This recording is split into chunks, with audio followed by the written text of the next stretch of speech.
Hello everyone, welcome to my channel. We will learn today CDP यानी child development and pedagogy हम लोग आज जानेंगे। यहाँ से आपके लिए 30 क्वेश्चंस होंगे। ये जितने भी क्वेश्चंस होंगे ये आने वाले CTET इसके साथ साथ जो राज्य में जितनी भी टेट की परीक्षाएं होती हैं इसके साथ साथ जो KVS में आपके PRT इसके साथ साथ TGT और PGT में जो प्रश्न पूछे जाएंगे पेडागोजी से संबंधित उसके लिए महत्वपूर्ण होंगे। ये जितने भी क्वेश्चंस हैं ये सभी क्वेश्चन प्रीवियस ईयर के हैं, यानी ये जो क्वेश्चन है 31 जो 2021 के आए हुए क्वेश्चन है सीटेट के। ओके, तो आप प्रश्नों को सॉल्व करते जाए मेरे साथ। अगर आप हमारे चैनल पर नए हैं तो जल्दी से चैनल को सब्सक्राइब कर लें ताकि हर वीडियो का नोटिफिकेशन सबसे पहले आपको मिले। ओके, आप फर्स्ट नंबर क्वेश्चन को जान लें। कक्षा में अर्थपूर्ण अधिगम को प्रोत्साहित करने के लिए अध्यापिका को फर्स्ट नंबर में विद्यार्थियों की सहायता करनी चाहिए। यहाँ गौर करें, विद्यार्थियों की सहायता करनी चाहिए ताकि वो अपने मनोभाव और प्रेरणा को सुव्यवस्थित कर सकें। सेकंड नंबर विद्यार्थियों को उनके प्रदर्शन के आधार पर वर्गीकृत और नामांकित करके उनकी योग्यता आधारित समूह बनाने चाहिए। थर्ड नंबर विद्यार्थियों को संवाद परिचर्चा को प्रोत्साहित करना चाहिए जिससे वे बहुपरिप्रेक्ष करने में सशक्त हों। कक्षा में विविधता की उपेक्षा करके शिक्षण की मानक विधि को अपनाना चाहिए। आपके पास ऑप्शंस हैं। फर्स्ट नंबर में है 1 3 4, सेकंड नंबर 1 2 3 4, सी नंबर 1 और थर्ड, और डी नंबर 2 और थर्ड। आप प्रश्नों को पढ़ लें उसके बाद इसका उत्तर दें। फर्स्ट नंबर का उत्तर दें। ये देखिए जितने भी क्वेश्चन है सही प्रीवियस ईयर के आए हुए क्वेश्चन है, आप इसका उत्तर दें। Okay, it's answer is C, first and second. आप इसे समझें। कक्षा में अर्थपूर्ण अधिगम को प्रोत्साहित करने के लिए अध्यापिका को विद्यार्थियों की, देखिए यहाँ पर क्या करना चाहिए, विद्यार्थियों की सहायता करनी चाहिए ताकि अपने मनोभाव और प्रेरणाओं को सुव्यवस्थित कर सकें। और जो थर्ड नंबर है, विद्यार्थियों को संवाद और परिचर्चा को प्रोत्साहित करना चाहिए जिससे वे बहु परिप्रेक्ष करने में सशक्त हो। देखिए इसी तरह के क्वेश्चन आपके आएंगे, ज़्यादातर क्वेश्चन तर्क पर आधारित होंगे। आप इसको क्वेश्चन को समझ लें उसके बाद उत्तर देने की कोशिश करें आप। Okay, come to the second number. Second number क्या है, प्रतिकूल परिस्थितियों और वंचित पृष्ठभूमि वाले अधिगमकर्ता को संबोधित करने के लिए निम्नलिखित में से कौन सी पद्धति प्रभावशाली नहीं है। आप बताएं, प्रतिकूल परिस्थितियों और वंचित पृष्ठभूमि अधिगमकर्ता को संबोधित करने के लिए कौन सी पद्धति प्रभावशाली नहीं है। ए, विद्यार्थियों को संतुलित चुनौतीपूर्ण लक्ष्यों के लिए प्रेरित करना और उपयुक्त शिक्षण सहायता उपलब्ध कराना। बी, कार्यकलापों के लिए सहयोगी समूह बनाना और विद्यार्थियों को एक दूसरे का समर्थन करने के लिए प्रोत्साहित करना। सी, अधिगमकर्ताओं से बातचीत करके उनकी आवश्यकताओं और उसके सम्मुख आई चुनौतियों को समझाना। और डी, अधिगमकर्ताओं को विद्यालय के बाहर ट्यूशन पढ़ाने के लिए कहना जिससे कि वह अध्यापक उन पर अधिक ध्यान ना देना पड़े। आप प्रश्न को समझ लें, सेकेंड नंबर का उत्तर दें। ओके, या नहीं पूछा गया, देखिए जब नहीं हो तो आप दो पक्ष को पकड़े, एक नेगेटिव पक्ष को, एक आप नेगेटिव को पकड़े और एक आप पॉजिटिव को पकड़े। पॉजिटिव जो भी पक्ष आएगा वो बच्चे से संबंधित होगा और नेगेटिव जो भी पक्ष आएगा वो बच्चे से संबंधित नहीं होगा, यह शिक्षक से भी संबंधित नहीं होगा। ओके, आप इसका उत्तर दें। Okay, it's answer is third. देखिए प्रतिकूल परिस्थितियों और वंचित पृष्ठभूमि वाले अधिगमकर्ताओं को संबोधित करने के लिए अधिगमकर्ताओं को विद्यालय के बाहर ट्यूशन के लिए कहना जिससे कि अध्यापक उन बात पर अधिक ना ध्यान देना पड़े। तो यहाँ आपसे पूछा है कि नहीं है, तो ये सही उत्तर होगा। Come to the third number. Third number question को जान लें, थोड़ा ऊपर नीचे है, आप एडजस्ट कर लेंगे। बच्चों के अधिगम में शारीरिक और स्वास्थ्य सामवेगिक अवस्था डैश ए कोई आपसी संबंध नहीं है, देखिए कोई आपसी संबंध नहीं है। बी की भूमिका नगण्य है। सी कोई प्रभाव नहीं होता। डी की एक महत्वपूर्ण भूमिका है। आप थर्ड नंबर का उत्तर दें। Okay, it's answer is D. देखिए यहां जो डैश है, बच्चों के अधिगम में शारीरिक स्वास्थ्य और सामवेगिक अवस्था की एक महत्वपूर्ण भूमिका होती है। ऐसा नहीं कि नगण्य नहीं होता है, नहीं। देखिए ये भी क्रॉस हो जाएगा, ये भी नहीं होगा, ये भी नहीं होगा और ये भी नहीं होगा। तो होगा क्या कि एक महत्वपूर्ण भूमिका है। Okay, come to the 4 number question. कक्षा में प्रभावशाली अधिगम के लिए डैश वातावरण की रचना करनी चाहिए बजाय डैश वातावरण के। ए भयावह, सुसाध्यक, देखिए आप, प्रतिस्पर्धिक, सुसाध्यक, सहयोगिक, प्रतिस्पर्धिक, प्रतिस्पर्धिक और सहयोगिक।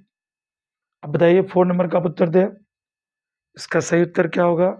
Okay, it's answer is C, सहयोगिक और प्रतिस्पर्धिक। देखिए इसमें होता क्या है, कक्षा में प्रभावशाली अधिगम के लिए सहयोगिक वातावरण की रचना करनी चाहिए बजाय प्रतिस्पर्धिक वातावरण के। Okay, come to the 5 number question. 5 number question, निम्नलिखित में से कौन सा उदाहरण विद्यार्थियों को अधिगम के लिए प्रेरित करने के लिए प्रभावशाली पद्धति है। ये सभी प्रीवियस ईयर के क्वेश्चन है, आप एक एक करके सॉल्व करते जाएं। ए नंबर, वे कार्य देना जो कि बहुत सरल हो। बी प्रतियोगिताओं के लिए बहुत से अवसर उत्पन्न करना। सी पाठ उपलब्ध करना विशेषकर जब विद्यार्थी कोई नया कौशल सीख रहा हो। डी सीखने से ज्यादा कार्य पूर्ण करने पर बल देना। अब इसके ऑप्शन को देख ले, उसके बाद इसका उत्तर दे। ओके, अब इसका उत्तर दें। Okay, it's answer is C, पाठ उपलब्ध करना विशेषकर जब विद्यार्थी कोई नई कौशल सीख रहे हो। देखिए पाठ उपलब्ध करना विशेषकर जब विद्यार्थी कोई नया कौशल सीख रहे, उदाहरण है विद्यार्थियों को अधिगम के लिए और प्रेरित करने के लिए प्रभावशाली पद्धति है। इसका उदाहरण क्या है, विद्यार्थियों को अधिगम के लिए प्रेरित करने के लिए प्रभावशाली पद्धति है। Okay, come to the 6 number, बच्चों के चिंतन के विषय में निम्नलिखित में से कौन सा कथन सही नहीं है। यानी आप बताएं, यहाँ नहीं पूछा गया। ए बच्चे अपने आसपास की विविध घटनाओं के बारे में सक्रियतापूर्वक सोचते हैं और उसमें अन्वेषण छानबीन की लालसा होती है। बी बच्चे अपने आसपास की वस्तुओं को जानने के लिए जन्मजात जिज्ञासु होते हैं। सी बच्चे अपने आसपास की विविध घटनाओं के बारे में स्वयं अपने सिद्धांत की रचना करते हैं। डी बच्चे प्रत्ययों को स्वयं नहीं सोच सकते और अध्यापक की भूमिका उन्हें जानकारी उपलब्ध कराना है। अब 6 नंबर का उत्तर दें। ओके, इट्स, देखिए इसका जो उत्तर होगा डी होगा। डी क्यों होगा, देखिए डी में बच्चे प्रत्ययों को स्वयं नहीं सोच सकते और अध्यापक की मूल भूमिका उन्हें जानकारी उपलब्ध कराना बच्चों के चिंतन के विषय में सही नहीं है। Okay, come to the 7 number, अधिगम डैश और डैश प्रक्रिया है। आप बताएं, अधिगम डैश और डैश प्रक्रिया। ए सरल व्यक्तिगत, बी जटिल निष्क्रिय, सी जटिल सक्रिय, डी सरल और रैखिक। अब 7 नंबर का उत्तर दें। देखिए प्लेलिस्ट में मैंने सामाजिक अध्ययन के साथ साथ सीटेट के लिए मैंने इंग्लिश पेडागोजी, हिंदी पेडागोजी की काफ़ी वीडियो डाली है। इसके साथ साथ मैंने चैप्टर वाइज सामाजिक अध्ययन को पढ़ाया भी है, उसे बताया। आप उसे जाकर जरूर देखें उस वीडियो को और अपने नॉलेज को जरूर इंक्रीज करें। Come to the 7 number question. Okay, इसका उत्तर दे। इसका उत्तर होगा सी, जटिल और सक्रिय।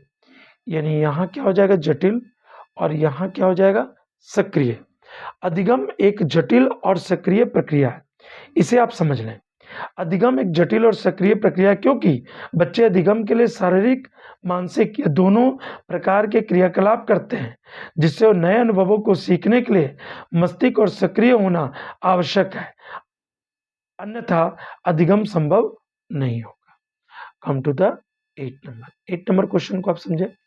अपनी कक्षा में अर्थपूर्ण अधिगम को सुधाय, ठीक है, शुद्धाय सुसाध्य, सॉरी यहाँ गलती हो गया, इसका उच्चारण होगा सुसाध्य। अपनी कक्षा में अर्थपूर्ण अधिगम को सुसाध्य बनाने के लिए अध्यापिका को अपनी कक्षा में सामाजिक, सांस्कृतिक, धार्मिक, भाषीय विविधता को डैश चाहिए। ए समझ, बी अनदेखा करना, सी टालना, डी उपेक्षित करना।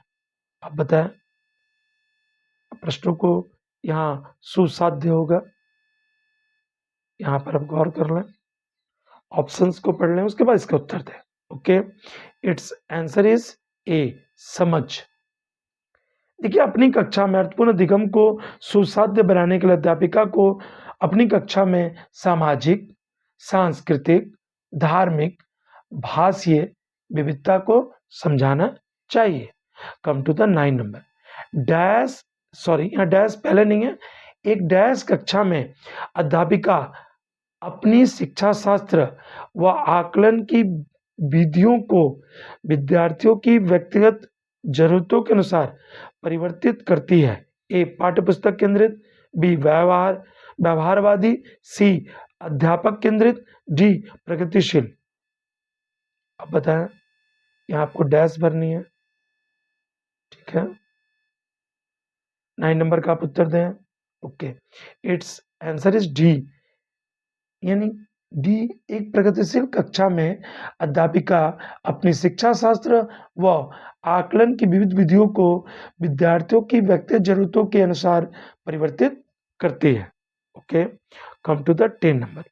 बच्चों का विद्यालय में असफल होना ए साबित करता है कि इन बच्चों में आनुवंशिक पैदाइशी कमियां हैं और उन्हें विद्यालय से निकाल देना चाहिए। बी सूचित करता है कि अभिभावकों में अपने बच्चों के अधिगम में सहायता करने का सामर्थ्य नहीं है। सी प्रस्तावित करता है कि वंचित पृष्ठभूमि वाले बच्चों में अधिगम का सामर्थ्य नहीं होता। डी निर्दिष्ट करता है कि विद्यालय इन बच्चों की आवश्यकताओं और रुचियों की पूर्ति करने में समर्थ नहीं है। देखिए, आप इस प्रश्न को समझ लें, पढ़ लें, इसके ऑप्शन काफी बड़े हैं, उसके बाद इसके उत्तर दें। Okay, it's answer is D, निर्दिष्ट करता है कि विद्यालय इन बच्चों की आवश्यकताओं और रुचियों की पूर्ति करने में समर्थ नहीं है।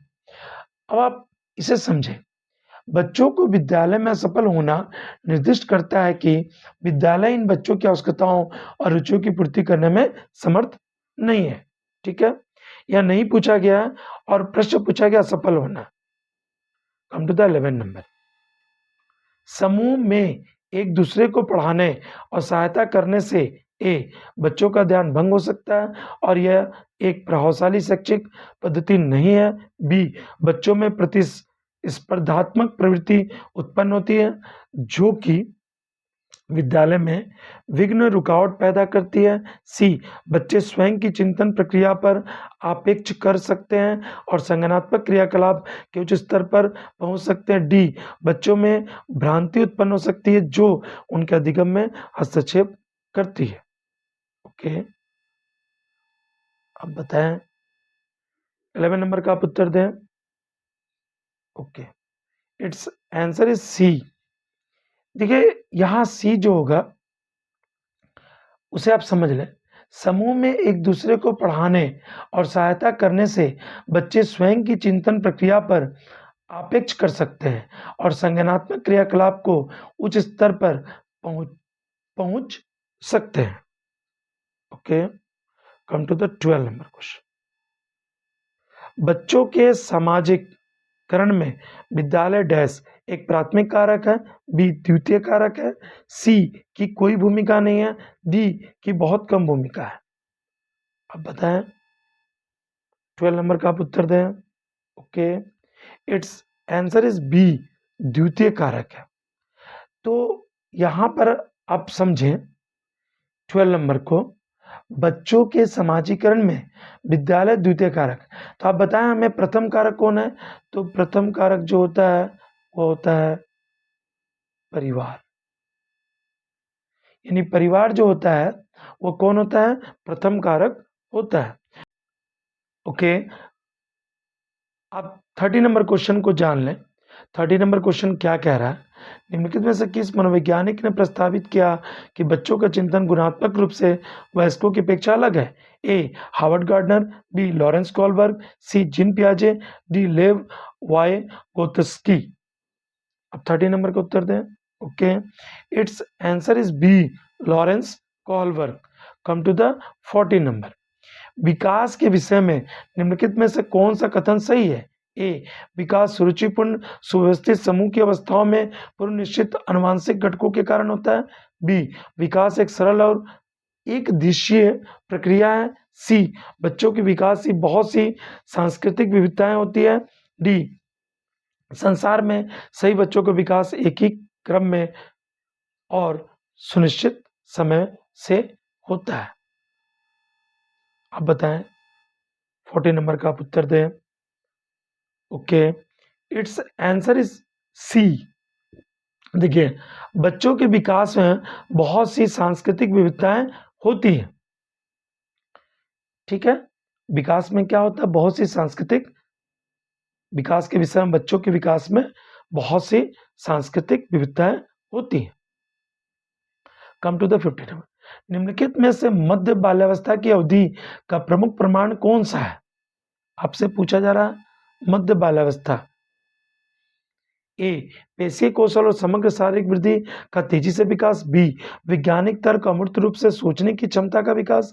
सी प्रतीकात्मक खेल का उभरना। डी तर्क संगत विचारों का विकास जो कि प्राकृतिक रूप से मूर्त है।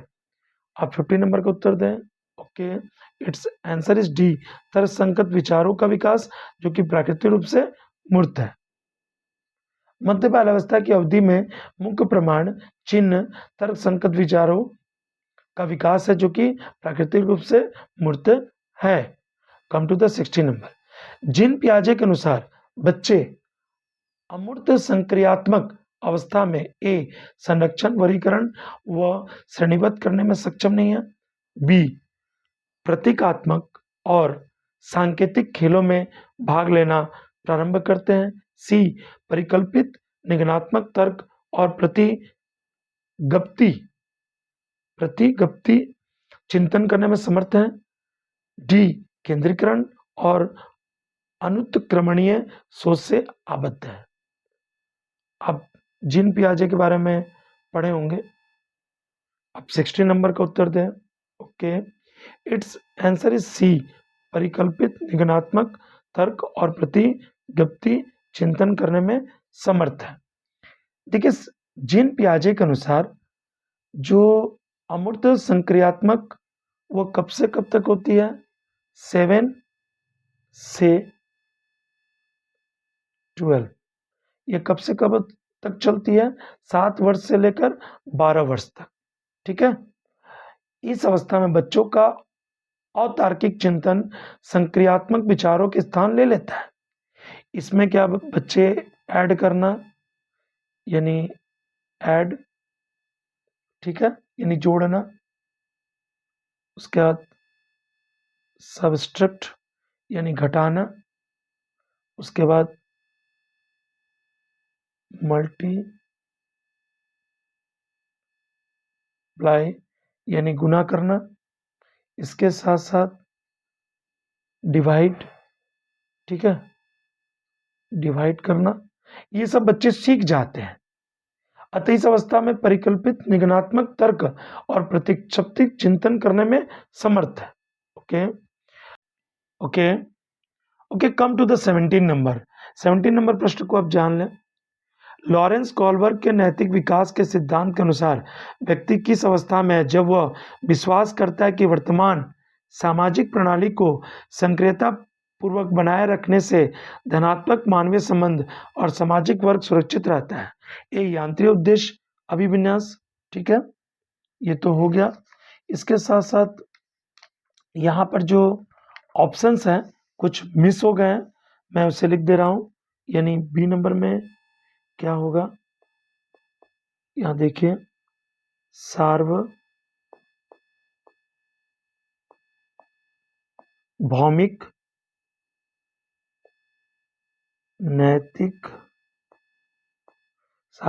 नैतिक सिद्धांत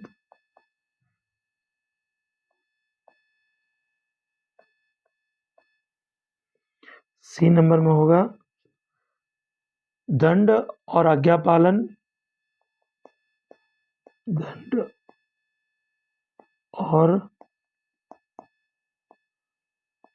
आज्ञा पालन अभिविनाश आप जोड़ देंगे। तो पहला पॉइंट क्या होता है, यांत्रिक उद्देश्य अभिविनाश। बी नंबर में हो जाएगा सार्वभौमिक, देखिए सार्वभौमिक नैतिक सिद्धांत, और सी नंबर हो जाएगा दंड और आज्ञा पालन अभिविन्यास। आप इसका उत्तर दें। 17 नंबर का क्या उत्तर होगा, अब इसके प्रश्नों को समझ लें, उसके बाद इसका उत्तर दें। Okay, it's answer is D, इसका हो जाएगा डी, सामाजिक क्रम व्यवस्था अभिविन्यास। Okay, come to the 80 number, बाल्यावस्था की अवधि में विकास।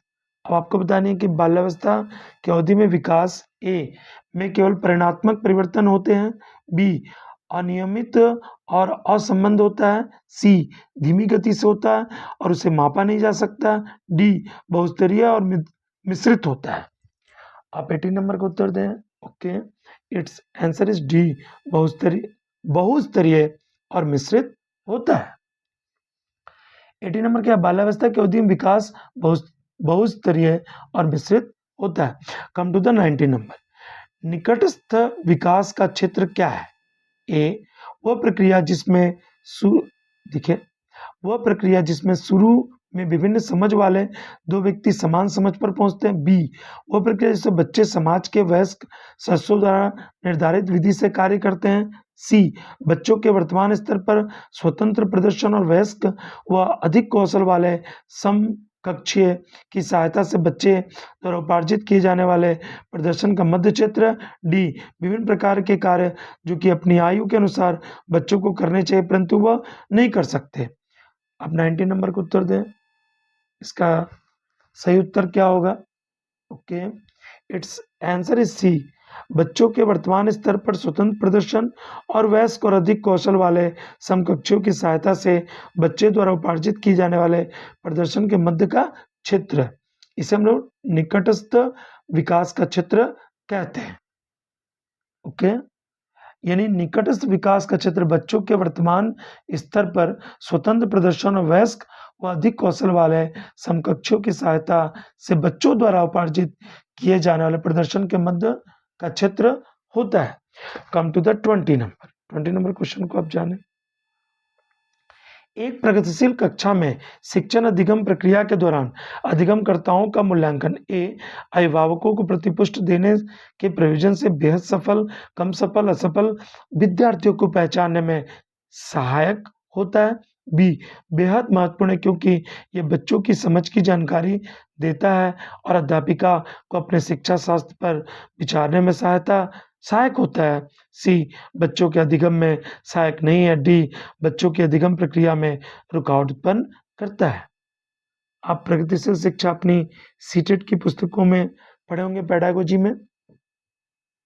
आप बताएं 20 नंबर का आप उत्तर दें।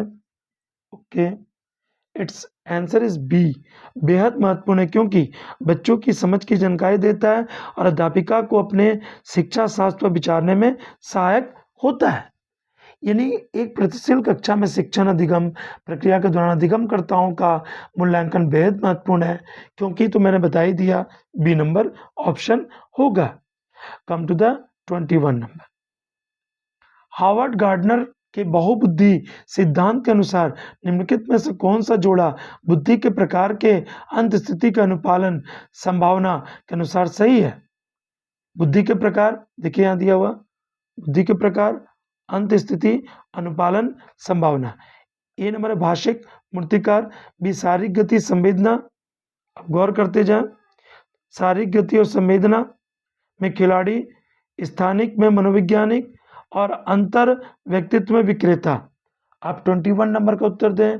Okay, it's answer is B, यानी इसका उत्तर जो होगा शारीरिक गति खिलाड़ी, इसका उत्तर बी हो जाएगा। अब देखिए बी क्यों होगा। हार्वर्ड गार्डनर ने बहुबुद्धि के सिद्धांत कब दिया था, तो 1983 में दिया था। कब दिया था, 1983 में। और उन्होंने 9 सिद्धांत दिए थे हार्वर्ड गार्डनर। भाषाई बुद्धि, तार्किक गणितीय बुद्धि, स्थानिक बुद्धि, शारीरिक गतीय बुद्धि, संगीतक अंतर्व्यक्तित्व, अंतर्व्यक्तित्व, प्राकृतिक और अस्तित्ववादी बुद्धि के सिद्धांत उन्होंने दिए थे। ओके, यहाँ आपसे पूछा है अंतःस्थिति अनुपालन संभावना सही है, तो वह आपका सही उत्तर होगा B number. Come to the 22 number. Lev Vygotsky के अनुसार ए बच्चों का संज्ञानात्मक विकास चरणों में होता है, बी स्कीमा के परिकलन से बच्चों में संज्ञानात्मक विकास अग्रसर होता है, सी बच्चों के संज्ञानात्मक विकास में भाषा की एक महत्वपूर्ण भूमिका है, डी बच्चे भाषा अधिग्रहण यंत्र द्वारा भाषा सीखते हैं। अब लेव वायगोस्की के बारे में पढ़ें, आप 22 नंबर का उत्तर दें। Okay, it's answer is C, बच्चों के संज्ञानात्मक विकास में भाषा की एक महत्वपूर्ण भूमिका होती है। ठीक है, आप 22 नंबर समझ गए। लेव वायगोस्की का बच्चों के संज्ञानात्मक विकास में क्या होती है, भाषा की महत्वपूर्ण भूमिका होती है। Come to the 23 number. बाल केंद्रित कक्षा वह है जिसमें ए बच्चों के व्यवहार को निर्देशक करने के लिए अध्यापक पुरस्कार और दंड का प्रयोग करता है, बी अध्यापक लचीला और प्रत्येक बच्चों की व्यक्तिगत आवश्यकताओं को पूरा करता है, सी अध्यापक केवल पाठ्य पुस्तक को ज्ञान के स्रोत के लिए उपयोग करता है, डी अध्यापक बच्चों को उनकी क्षमता के आधार पर वर्गीकृत करता है। आपको क्या बतानी है, बाल केंद्रित कक्षा वह है, यहां पर क्या होगा, बाल केंद्रित कक्षा वह है जिसमें, आप 23 नंबर का उत्तर दें। Okay, it's answer is B, अध्यापक लचीला है और प्रत्येक बच्चों के व्यक्तित्व आवश्यकताओं को पूरा करता है। Okay, come to the 24 number. किसी मनोवैज्ञानिक के अनुसार बच्चों के संज्ञानात्मक विकास में सांस्कृतिक उपकरण का एक महत्वपूर्ण भूमिका निभाते हैं, A Albert Bandura, B F Skinner, C Lev Vygotsky, D gene पियाजे। आप बताएं, सांस्कृतिक उपकरण एक महत्वपूर्ण भूमिका निभाते हैं। 24 नंबर का उत्तर दें। Okay, it's answer is C Lev Vygotsky. देखिए लेव वायस्की मनोवैज्ञानिक के अनुसार बच्चों के संज्ञानात्मक विकास में सांस्कृतिक उपकरण एक महत्वपूर्ण भूमिका निभाते हैं। Okay, come to the 25 number. कक्षा में सभी लिंगों में जेंडर रूढ़िवादिता कम करने और विकास के विस्तार की संभावनाओं को बढ़ाने के लिए प्रभावशाली पद्धति कौन सी है, ए एक ही लिंग की योग्यता समूह बनाना, बी क्रियाकलाप के लिए मिश्रित लिंग समूह बनाना और विचार विमर्श को प्रोत्साहित करना, सी लिंगों के जैविक अंतरों की उपेक्षा करना और उन्हें अस्वीकार करना, डी समाज में चित्रित लिंग भूमिकाओं को प्रबल करना। आप 25 नंबर का उत्तर दें। ओके, इट्स देखिए इसका जो 25 नंबर का जो आंसर होगा वो होगा बी। बी कैसे होगा, कक्षा में सभी लिंगों में जेंडर रूढ़िवादिता कम करने के लिए विकास के विस्तार की संभावनाओं को बढ़ाने के लिए प्रभावशाली पद्धति क्रियाकलाप के लिए मिश्रित लिंग समूह बनाना और विचार विमर्श को प्रोत्साहित करना। Okay, come to the 26 number. अब 26 नंबर को भी आप जान लें। अध्यापकों को कक्षा में बहुभाषिता को डैश समझना चाहिए, ए एक समस्या, बी एक व्यवस्थागत मुद्दा, सी एक गुण और साधन, डी एक रुकावट। आप 26 नंबर का उत्तर दें। Okay, it's answer is C एक गुण और साधन, यानी अध्यापकों को कक्षा की बहुभाषिता को एक गुण और साधन समझना चाहिए। Come to the 27 number. प्रगतिशील और सृजनात्मक बच्चों की आवश्यकताओं को किस प्रकार संबोधित किया जा सकता है, ए प्रश्न हल करने के लिए विशिष्ट निर्देश उपलब्ध कराना, बी रटने पर आधारित परीक्षा देकर, सी चुनौतीपूर्ण कार्य निरस्ता दूर करने के लिए क्रियाकलाप देकर, डी वे प्रश्न देकर जिसमें अभिमुखी चिंतन की आवश्यकता है। अब ऑप्शन को देख लें एक बार, उसके बाद इसका उत्तर दें। ठीक है, अब 27 नंबर का उत्तर दें। Okay, it's answer is C, यानी इसका उत्तर क्या हो जाएगा? सी। चुनौतीपूर्ण कार्य और निरस्ता दूर करने के लिए क्रियाकलाप देकर, यानी जो अध्यापक को कक्षा में बहुभाषिता को एक गुण और साधन समझना चाहिए। सॉरी, ये नहीं होगा यहाँ पर। 27 नंबर मैं आपको बता रहा हूँ, प्रतिभाशाली सृजनात्मक बच्चों की आवश्यकताओं को चुनौतीपूर्ण कार्य और निरस्ता दूर करने के लिए क्रियाकलाप देकर प्रोत्साहित किया जा सकता है। ओके,